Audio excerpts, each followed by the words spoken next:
નમસ્કાર. CB24 news સાથે હું રેશમા આપનું સ્વાગત કરું છું. અમદાવાદ મ્યુનિસિપલ કોર્પોરેશનના ઉત્તર ઝોનમાં સોલિડ વેસ્ટ વિભાગની ટેન્ડર ફાઇલ ખોવાઈ ગઈ છે. તંત્રે તમામ વિભાગોને પત્ર લખી ફાઇલ પરત કરવાની અપીલ કરી છે.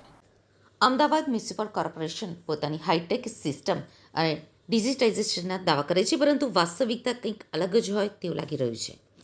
તાજેતરમાં એએમસીના ઉત્તર ઝોનના સોલિડ વેસ્ટ વિભાગની એક અત્યંત મહત્વની ટેન્ડર ફાઇલ ગુમ થઈ હોવાની ઘટના સામે આવતા જ તંત્રમાં ફફડાટ વ્યાપી ગયો છે.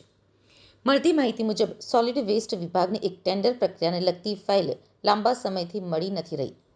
ઓફિસના તમામ રેકોર્ડ અને કબાટો ફંફોસી નાખ્યા છતાં પણ ફાઇલનો કોઈ જ પત્તો લાગ્યો નથી. ટેન્ડર પ્રક્રિયામાં લાખો કરોડોના ખર્ચની વિગતો હોવાથી આ ફાઇલ ગુમ થવી એ કોઈ મોટા કૌભાંડને છુપાવવાની કોશિશ છે કે પછી તંત્રની ઘોર બેદરકારી તેવા સવાલો ઉઠી રહ્યા છે. ફાઇલ ન મળતા આખરે ઉત્તર ઝોન દ્વારા એક અનોખો જ માર્ગ અપનાવવામાં આવ્યો છે. ઝોન દ્વારા કોર્પોરેશનના તમામ ખાતાના વડાઓને સત્તાવાર પત્ર લખીને જાણ કરવામાં આવી છે કે જો સોલિડ વેસ્ટ વિભાગની આ ફાઇલ ભૂલથી તમારા વિભાગમાં આવી ગઈ હોય તો તેને સત્વરે પરત મોકલી આપવી.